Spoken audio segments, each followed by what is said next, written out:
Hello trainees, welcome back to the new video. My name is Jasmine, your educator of science classes. So आज एक नई video के साथ आई हूँ मैं. That is 1 mark questions of lesson number 2, that is acid, bases and salt. आज हम इस वीडियो में बहुत वेरी शॉर्ट क्वेश्चंस जो हैं 1 mark questions acid, bases, salt के वो हम डिस्कस करने वाले हैं जो बहुत इंपॉर्टेंट है.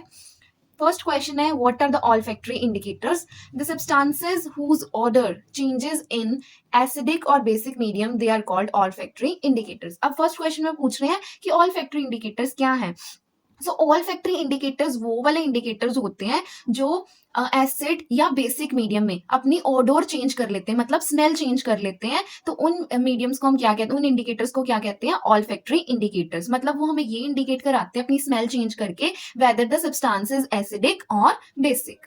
सो ये इंडिकेटर्स क्या करते हैं, इंडिकेट करते हैं हमें कि कोई चीज एसिडिक है या बेसिक है, बट ऑल्फैक्टरी है इसलिए इनकी स्मेल से ये इंडिकेट करेंगे that whether something is acidic और बेसिक.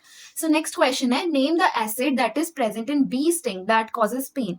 जब हमें कोई बी स्टिंग होता है, मतलब जैसे कोई मधुमक्खी काट गई, कोई और फ्लाई ने हमें ऐसे यहाँ पर बॉडी पे डंग मार दिया, तो उसमें जो हमें कॉज होता है पेन या बर्निंग सेंसेशन होती है, तो वो किस कारण होती है, क्योंकि उसमें क्या प्रेजेंट होता है, एसिड. सो वो कौन सी एसिड होती है, मिथेनोइक एसिड या फिर फॉर्मिक एसिड बोलते हैं हमें उसे.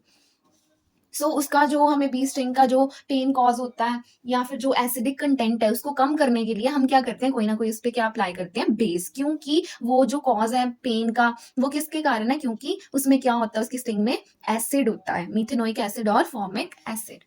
Next question is, why alkalis like sodium hydroxide and potassium hydroxide should not be left exposed to air.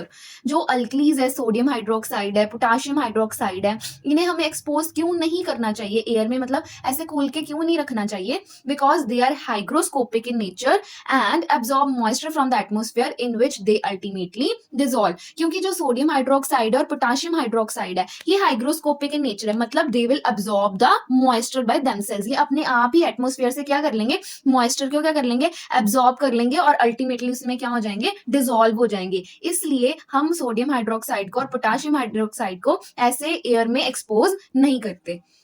Next question is, what is pH. हम एसिड बेसिस सॉल्ट पढ़ते हैं but कई बच्चों को पता ही नहीं होता उसमें व्हाट इज पीएच. ये बहुत इंपॉर्टेंट है, we must know what is pH, because pH पे ही डिपेंड करता है सारा कुछ कि कौन सी चीज एसिडिक है बेसिक है, हमें किससे पता चलता है, उसकी पीएच मेजर करके. सो वी मस्ट नो कि पीएच होता क्या है. So pH stands for concentration of hydrogen ion और the potential of hydrogen ions. मतलब कितनी कंसंट्रेशन प्रेजेंट है एच पॉजिटिव आयंस की एक सोल्यूशन में, वो क्या इंडिकेट करती है, उसका pH. So it is taken in moles per liter और इसमें हम इसे मेजर कैसे करते हैं, moles per liter में. Next is, what is soda ash. Soda ash क्या है, anhydrous sodium carbonate which contain no water of crystallization is soda ash. Na2CO3 sodium carbonate जो है इसे हम क्या बोलते हैं, soda ash. It contains no water of crystallization. ये anhydrous solution है हमारे पास. Next question is, What is a chemical name and chemical formula of baking soda? Baking soda का केमिकल नेम और केमिकल फॉर्मूला क्या है. So the chemical name of baking soda is sodium hydrogen carbonate और sodium bicarbonate. मतलब baking soda में क्या, baking soda को हम क्या बोलते हैं, अनदर नेम क्या है उसका, सोडियम बाइकार्बोनेट, और इसका फॉर्मूला क्या होता है, NaHCO3. Next is, when few drops of phenolphthalein indicator were added to a solution of compound A, the solution becomes pink. What does this indicates? अब हम phenolphthalein को as a indicator use करते हैं. अगर वो यहाँ पर ये पूछ रहे हैं कि कुछ drops, अगर few drops of phenolphthalein को हम किसी compound में add कर दें और वो solution turn हो जाए pink color में, so वो क्या indicate करता है, so it shows the basic nature. वो क्या indicate करेगा कि वो जो हमारे पास solution present है वो किस pH का है, basic pH का है, basic nature का है, because phenolphthalein becomes pink in basic medium. So यहाँ पर phenolphthalein एक इंडिकेटर एक्ट कर रहा है, इंडिकेटर की तरह, क्योंकि वो किस में टर्न हो रहा है, पिंक कलर में, और ये हमें ये इंडिकेट कर रहा है कि वो क्या है, जो सोल्यूशन है वो क्या है, बेसिक है. बेसिक मीडियम में phenolphthalein किस कलर में टर्न हो जाता है, पिंक कलर में. Next is, at what pH rain water is said to be acidic. अब हमें पता है जो हमारी रेन है that is acidic in nature. So जो pH है रेन वाटर का वो कितना होता है कि जब हम उस रेन वाटर को एसिडिक बोलते हैं. So the pH of rain water is less than 5.6, then it is called as acid rain. जब उसका pH क्या हो जाता है, लेस देन 5.6 pH हो जाएगा, तो तब हम उस रेन को क्या बोलेंगे, acid rain. Next question is what is universal indicator. अब हम यूनिवर्सल इंडिकेटर किसे बोलते हैं? It is a mixture of many different indicators which show different colour at different pH values. मतलब जो पीएच स्केल है हमारे पास, वहां पर ये डिफरेंट वैल्यूज शो करेगा विच शोइंग डिफरेंट कलर्स। मतलब डिफरेंट डिफरेंट कलर्स होंगे, वो क्या इंडिकेट करेंगे? Different pH value. So that indicator is known as universal indicators, जिसमें जो क्या है, mixture of many different indicators, वो बहुत सारे डिफरेंट इंडिकेटर से मिलकर बना हुआ है। And it shows different colours at different pH. मतलब डिफरेंट पीएच पे डिफरेंट कलर शो करेगा, जिससे हमें ये पता चलेगा whether this medium is acidic और बेसिक। अगर कोई कलर येलो होगा तो वो हमें बताएगा कि ये कितना बेसिक है, डार्क येलो होगा तो इससे हमें पता चलेगा कितना एसिडिक है। So this colour, different different colours will show different pH values which indicate whether something is acidic और basic. Next is give two salts belonging to chloride family. दो सॉल्ट जो किसे बिलोंग करते हैं? क्लोराइड फैमिली को, that is sodium chloride and potassium chloride.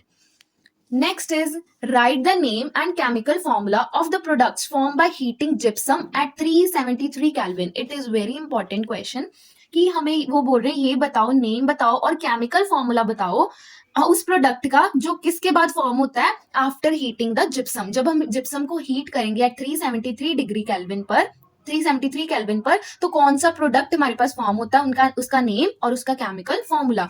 So gypsum upon heating eight 373 kelvin forms the plaster of Paris and water. जब gypsum को हम heat करते हैं 373 केल्विन पे, तो वो क्या फॉर्म कर देता है? Plaster of Paris and water. ये रिएक्शन भी हमारे पास CaSO4 into 2 molecules of water। जब हम इसे क्या करेंगे? हीट करेंगे, so it forms the plaster of Paris plus water. Next question है हमारे पास, which substance constitutes enamel coating of our teeth. अब जो हमारे टीथ है उसकी आउटर कोटिंग जो है वो उसको हम क्या बोलते हैं? इनेमल। सो इनेमल किस चीज की बनी हुई है? Enamel is made up of calcium phosphate. किसकी बनी है? कैल्शियम फॉस्फेट की, जो हमारे टीथ को क्या करती है? प्रोटेक्ट करती है। That layer is called enamel. ये कोटिंग किसकी बनी है? कैल्शियम फॉस्फेट की। Next is name the gas evolved when dilute HCl reacts with sodium hydrogen carbonate. How it is recognized? कौन सी गैस इवॉल्व होगी जब dilute HCl रिएक्ट करेगा sodium hydrogen carbonate के साथ? मतलब सोडियम बाइकार्बोनेट के साथ जब HCl डिल्यूट HCl को हम रिएक्ट करेंगे तो कौन सी गैस इवॉल्व होगी? CO2, कार्बन डाइऑक्साइड निकलेगी। When this gas is passed through lime water it turns milky. हम इसे रिकॉग्नाइज कैसे करेंगे कि जब ये गैस पास होगी थ्रू लाइम वाटर तो इसका कलर कैसे हो जाएगा? It turns into the milky. Next question is, in what form H positive ions exist in water? H positive ion hydrogen ions water में कैसे exist करते हैं? Since hydrogen ions cannot exist alone, therefore they exist after combining with water molecules. H positive ions मतलब alone independent exist नहीं कर सकते, so ये किसके साथ exist करते हैं? After combining with the water molecules. Thus hydrogen ions must be shown as H positive ions which is in aqueous state, और हाइड्रोनियम आयन H3O पॉजिटिव इस स्टेट में क्या करते हैं? एग्जिस्ट करते हैं इन द वाटर। सो ये सारे थे 1 mark important questions of acid basis salt. अगर आपको कोई भी डाउट है, आपने कोई भी क्वेश्चन का कोई भी आपको डाउट है, कोई क्वेरी है, तो आप कमेंट बॉक्स में पूछ सकते हो। If you like the video please like it, subscribe to our channel and stay tuned for next video that will be of short question answers of acid bases and salts. हम उसकी next video of short questions में लेके आएंगे, important questions जो previous year में भी आ चुके होंगे और बहुत सारे इंपॉर्टेंट क्वेश्चंस होंगे जो इस ईयर में भी रिपीट हो सकते हैं। So stay tuned for the next video. Bye bye.